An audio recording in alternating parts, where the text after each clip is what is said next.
Another win for Manchester City. 7 wins in a row. Erling Haaland, just a robot, honestly, isn't he? It is a joke. And you know what's mad about Manchester City? 7 wins in a row. They're currently top of the league. They might not be top of the league because Arsenal obviously have a game in hand that they could win tonight. But this City squad is nowhere near complete. I was looking at the bench today for Manchester City, and I was looking at the team. I was like, okay, the starting 11 is pretty decent. I was looking at the bench. Savinho, who's actually been pretty good lately for City, comes off the bench.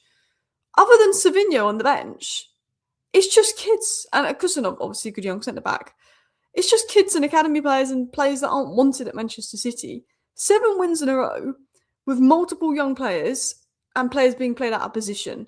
You know, Nunes isn't actually a right back. Nico O'Reilly isn't actually a left back. You know, players are playing like different roles. Pep as a manager, you know, everyone says, oh, but he has the best team, he has all the best players, he has all the money. But Pep as a manager has had so many different systems succeed in the Premier League, so many different teams now succeed in the Premier League. And he's doing it with these options. No Rodri, no Marmoush, no Doku, Ain't Nori, Kovacic, and more. We need to put a bit more respect on Pep Guardiola's name instead of just calling him a checkbook manager as rivals. Because what I've noticed about Manchester City is scary.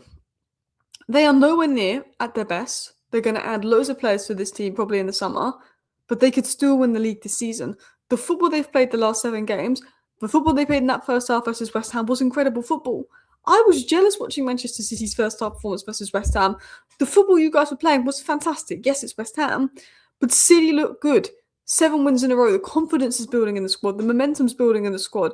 The players are getting better. Cherki is generally, and I hate saying this as a Man United fan, but he's got that Neymar-esque quality. He's one of the best players I've ever seen play. It's so natural to them. Erling Haaland just scores goal after goal after goal. And I'm looking at Arsenal and I'm thinking, Arsenal are going to see that this depleted City side is winning game after game. Arsenal fans love the excuse when they drop points. Look at the injuries we have. You haven't had more injuries than City.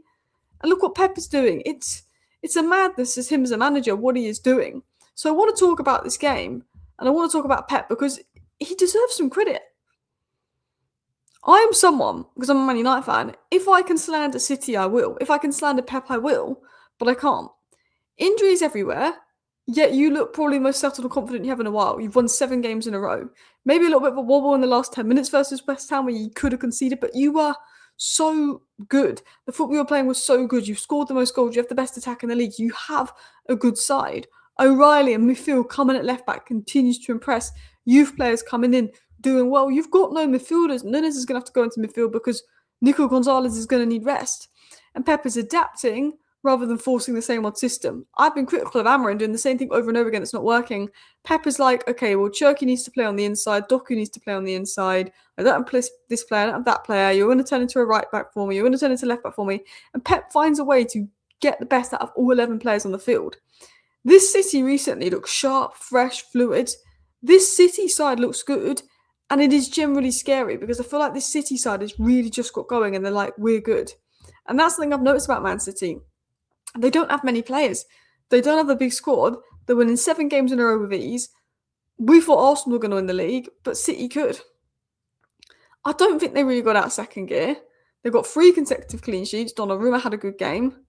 Most goals scored in the league. In the first half, I know West Ham had moments in the second half, but in the first half, West Ham did not have one single shot on target. This wasn't City chasing the game or anything like that. City were managing the game. They were 2-0 up. They didn't start the second half the best, made some subs, got 3-0, boom. Pep is rotating, making changes, taking people off, and he's succeeding with that. It is nuts how good City are, how good Cherki is, how good Haaland is. I'm going to read out some stats on Haaland. He could have had a hat-trick today. He got 2 more goals today. He could have easily had a hat-trick. I'm pretty sure he only had 13 touches all game and he got 2 goals and an assist. There's nobody better at finding a way to produce than Haaland. He doesn't need it all. He finds a way. 25 goals in 23 games this season, which is ridiculous. The joint most goals scored before Christmas in Premier League history with the likes of Suarez and Andy Cole. Barely touched the ball. but he lives in the box and he kills the game. He doesn't get involved, but given the ball, he scores. Every City attack, Haaland is involved. He ends with him scoring. I just feel like his numbers are ridiculous this season. The league isn't finding answers for that. He's walking away with the golden boot. I want to talk about Reinders. I want to talk about Cherki. Obviously, Reinders got a goal today. Reinders looked a lot better today, not just because he got a goal, but his all-round performance looked a lot better. He looked more involved. I don't think Reinders has been bad for City, but we saw in the early days he was quite good. And then I just feel he's been quiet or maybe not involved enough. But I actually thought, okay, he's involved for City. I noticed him today. Cherki didn't score, and Cherki didn't get an assist. So people that don't watch football, the stat merchants, are going to be like, oh, Cherki was bad. Cherki was bad. No, Cherki was phenomenal. Every time I watch Cherki play, sorry, I keep hitting my laptop, so I don't know if it's moving. Every time I watch Rayane Cherki play, I think, wow, this is one of the best players in the world. This is one of the best players I've seen watch football. I mean, he's so talented. He also counter-pressed and did a lot of off-the-ball work, which led to City's second goal. He created 5 chances in the first half, more than anyone else. If Cherki stays on that pitch, Erling Haaland gets a hat-trick. Reinders is growing with confidence. He got more involved. He did well.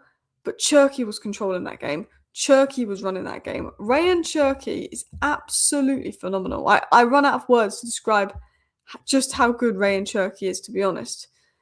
And people thought he was going to be a flop at City. People thought he was going to do bad. People thought he was going to struggle under Pep. But he's proven them all wrong. He's absolutely proven them all wrong. You have no Oscar Borg, you have no Doku. You need Cherki to perform. He doesn't get goal and assists, but he's making magic happen. In terms of defence, I thought it was mostly solid. I thought Diaz and Guardiola rock solid at the back. One thing I've noticed about Man City is you look a lot more dangerous from set pieces. I feel like Guardiola's going to score. Guardiola's settled into that centre-back role, having been a left-back before and doing well. 3 clean sheets in a row. I think it's improving your confidence. I think you're building momentum. I find with City, once they build up confidence and momentum and they get going, they're very difficult to stop. I feel like City have got going, despite not having loads and loads of players. And Arsenal now have to keep winning games because I don't know when City are going to stop. City can win games without needing chaos. Pep can say, no, let's go from right back to midfield, change, adapt. Momentum is building. Momentum is building. And I look at Arsenal and that's the pressure now. You beat Real Madrid. You dismantled Liverpool. You've brushed aside West Ham. You can beat all the teams when you want. You can beat all the teams when you want. We know what Pep can do. We know what City can do. You don't have Rodri, your best and most important player. But Nico Gonzalez has stepped up. And you've got to give credit to Pep Guardiola for getting the best out of his players and profiling his players correctly. But Manchester City are a good side. Manchester City are a good side. And now there's pressure on Arsenal. And there's a part of me that thinks Man City are going to go and win the league, aren't they? I was talking and I just absolutely zoned out. So I actually can't remember what I was talking about. But I was like, Cherki's nuts. Haaland's good. Reinders look better. The centre-backs have been good. Donnarumma's been good. You know, Rico Lewis, maybe passing could have been better. There was areas definitely that City could improve. But it felt like Arsenal were going to win the league. And that this was a rebuilding season for City. Because I don't think City are anywhere near their best in terms of, I think they've still got a lot of players they need to bring in. I think their squad is pretty thin. But they're playing fantastic football. They look unstoppable. And I actually think, looking at City now, I'm like, okay, Man City could seriously win the league this season. And that could scare Arsenal and Arteta. They could stop Arsenal. It's scary what Pep's done with this City side, how he's had 3 or 4 different City sides, different tactics when it's not working. He always finds a solution. And I really hope he leaves Man City for the sake of the league. Because the longer Pep's in the league, the harder it is for everyone else. Thank you for watching. Bye.